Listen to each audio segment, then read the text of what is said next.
Namaskaram. Today is Vijayadashmi 2025.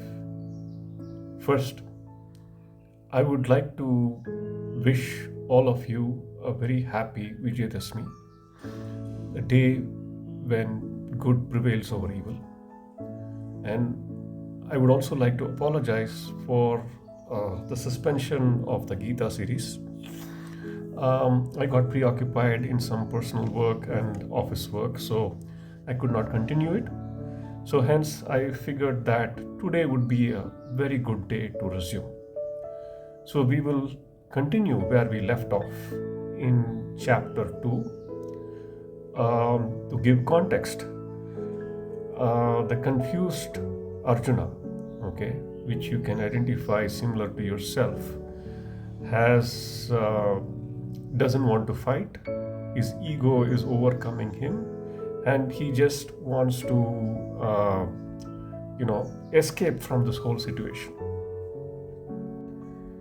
He gives all kinds of excuses, but thankfully he is mentored by Lord Krishna himself, who challenges his viewpoints strongly.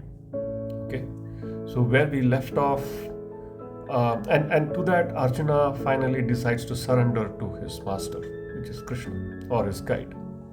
Okay, so we left off in verse 7. I'll just repeat that verse of chapter 2, the way of discernment. Okay, Arjuna says, with my natural traits overcome by a sense of helplessness and sin, and my mind perplexed regarding my duty, I ask you, tell me that which is definitely good for me. I am your disciple. Teach me who have taken refuge in you. He has surrendered totally to his master, and he is explaining his state of mind. He continues to say, I do not indeed see that which would remove this grief of mine, that is utterly drying up my senses. Even if I were to attain in this world a kingdom without rivals and prosperous and even lordship over the gods, I would not be happy. So this is what Arjuna is saying. So Sanjaya, who is actually interpreting all of this to Dhritarashtra remotely, concludes, having thus spoken to Rishikesha, which is Krishna, Gudakesha, which is Arjuna, the harasser of foes, said to Govinda, I shall not fight, and kept quiet. Okay. So now, we are in verse 10. O descendant, now this is Krishna going to speak now. O descendant of King Bharata, to him who was sorrowing between the two armies, Rishikesha spoke these words as if smiling. This is Sanjaya speaking still to Dhritarashtra, saying that Rishikesha, which is Krishna, is going to speak the next few lines. And verse 11 is Krishna speaking, or Sri Bhagavan Vacha, which is the blessed Lord said, you have been sorrowing for these who should not be grieved for, and yet you are talking learned words. The learned grieve neither for the dead nor for the living. Okay, so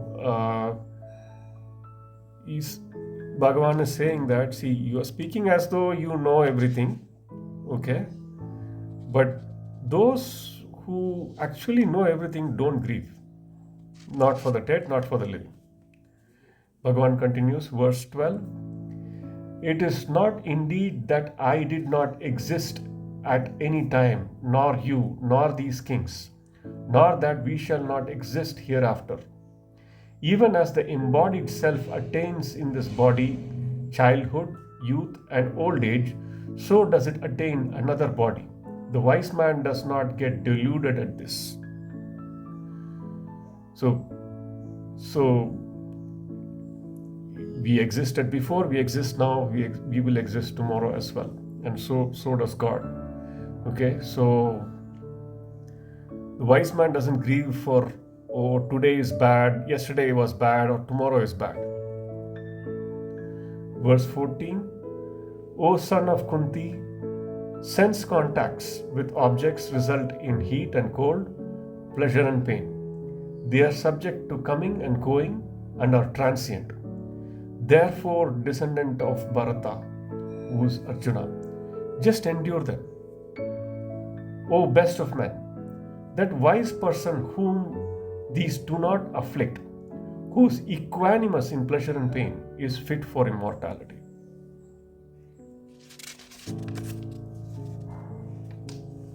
Verse 16, the unreal has no existence and the real has no non-existence.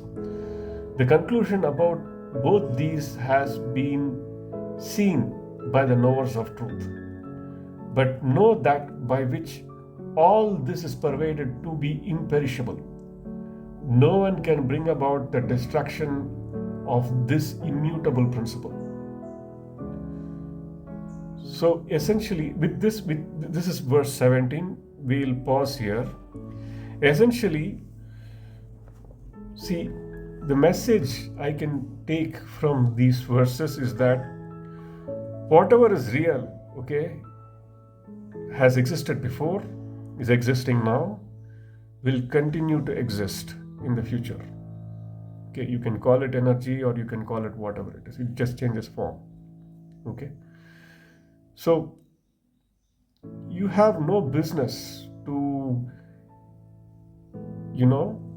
judge why this is like this, or why some form is in this way, why it's raining today, why it didn't rain yesterday, or why it's going to rain tomorrow. It's none of our business. It's actually illogical to get emotional about why things are a certain way in today. Though this is easier said than done, this is the truth.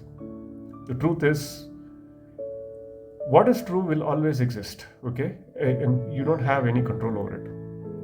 Rather than bothering about things which you don't control, we should rather do our job, do what is rightfully our duty. With this, I will pause for today. Happy Vijayadashmi to all. Jai Shri Krishna.